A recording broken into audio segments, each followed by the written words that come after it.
Drug evaluation during the COVID-19 pandemic. The New England Journal of Medicine. Jerry Avorn. The search for a treatment for COVID-19 is testing our country's ability to quickly develop, test, and deploy medications, presenting both opportunities and challenges to our drug assessment apparatus.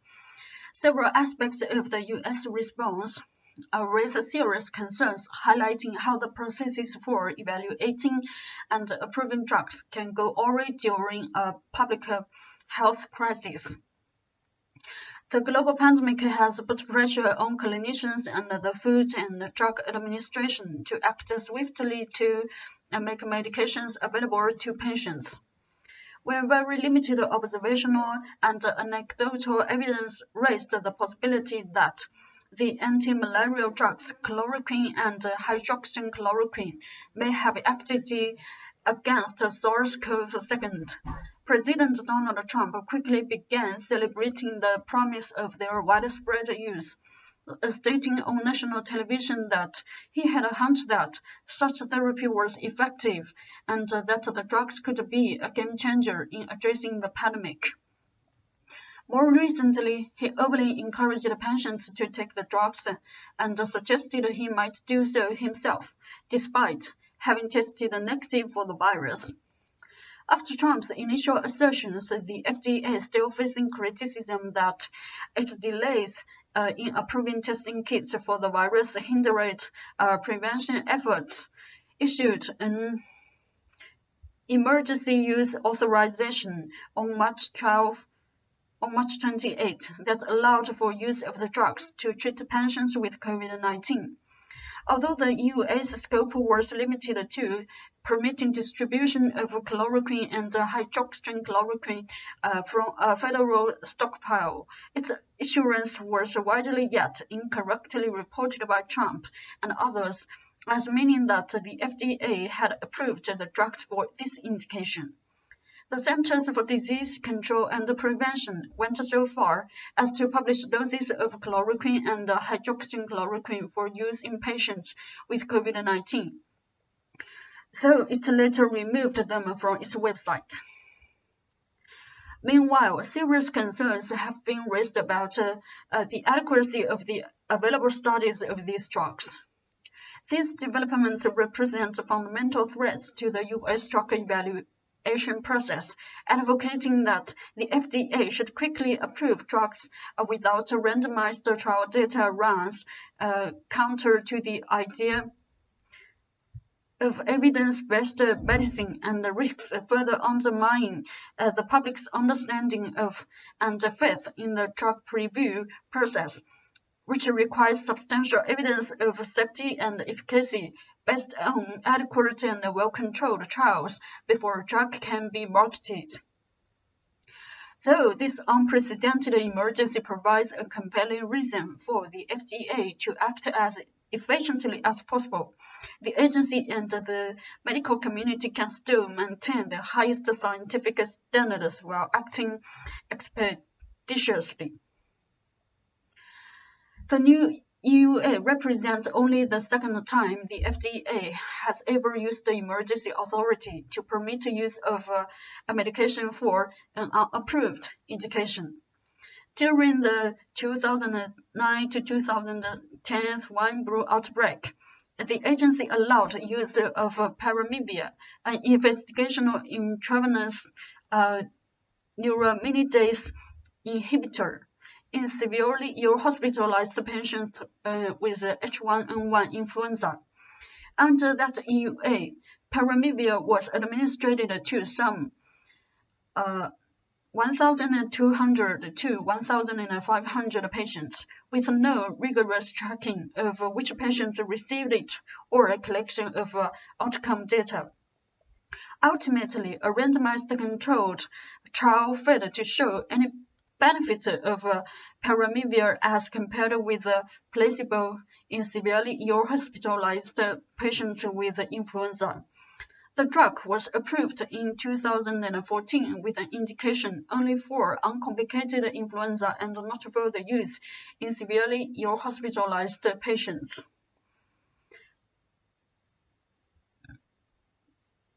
Hydroxychloroquine is already marketed for other conditions, so physicians were allowed to prescribe it off-label to patients with COVID-19 even before the EUA or CDC dose recommendations were issued.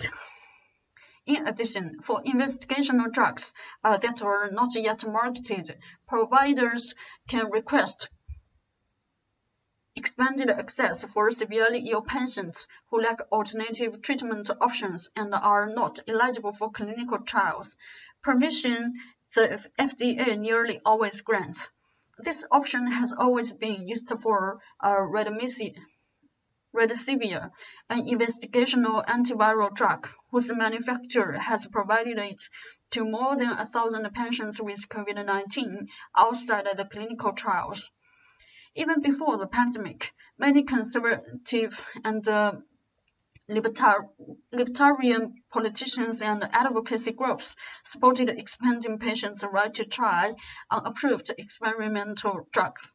This position has intensified a commonly held but a spurious belief that slow process and overly onerous requirements by the FDA prevent patients from accessing many clinically useful drugs.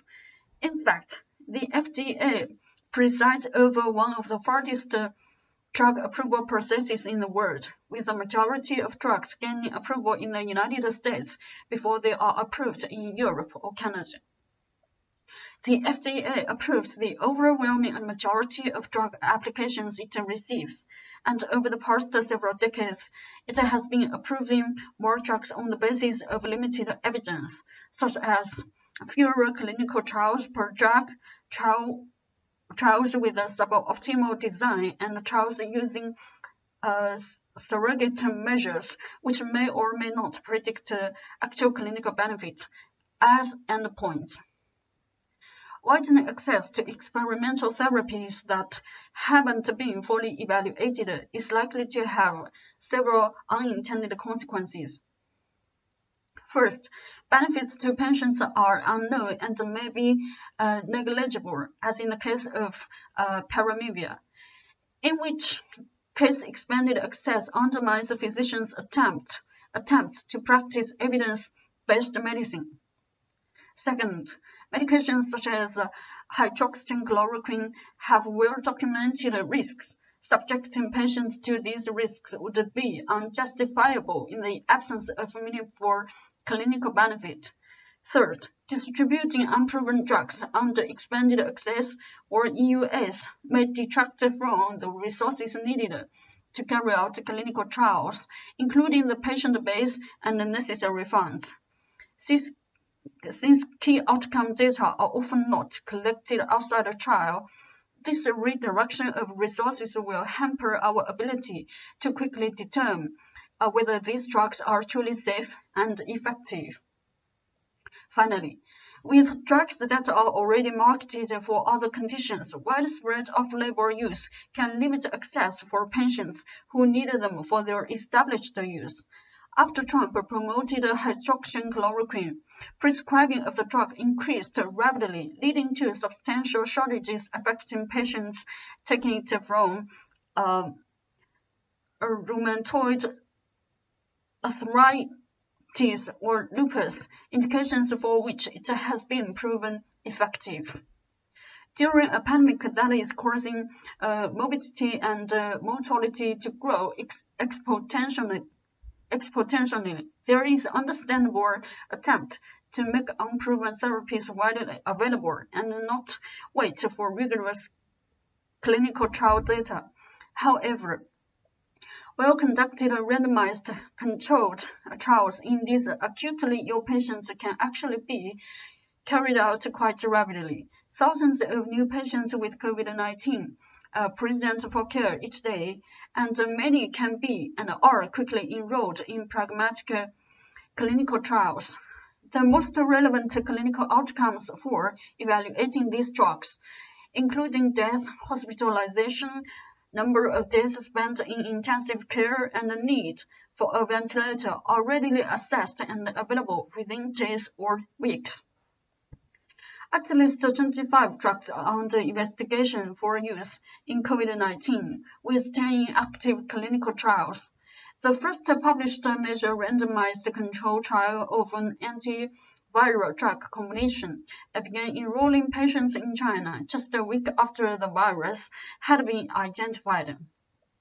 Contrary to expectations, its results were negative, providing important clinical guidance.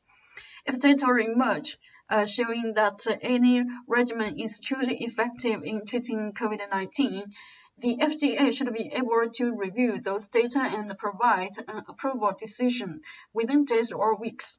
The agency has already established a coronavirus treatment acceleration program to assist manufacturers in navigating administrative requirements and to expedite the review process. Adequate clinical trials will soon confirm or refute the usefulness of several candidate drugs in treating COVID-19. But the weeks leading up to provision of that evidence reveal a great deal about threats to our approach to evaluating medications. Issues such as inadequate trial design, overreaching public declarations, and widespread use of unproven treatments will continue to represent themselves during this pandemic and beyond. Rigorous pre-marketing evaluation of drugs' safety and effectiveness in randomized controlled trials remains our primary tool for protecting the public from drugs that are ineffective, unsafe, or both. It's a false dichotomy to suggest that we must choose between rapid deployment of treatments and adequate scientific scrutiny. For the COVID-19 pandemic and other pressing medical challenges, the health of individual patients and the public at large will be best served by remaining true to our time-tested approach to clinical trial evidence and drug evaluation, rather than cutting corners and resorting to appealing yet risky quick fixes. The pandemic will inevitably leave considerable morbidity, mortality, and loss in its wake. Damage to the country's medication assessment process and the public's respect for it should not be part of its legacy.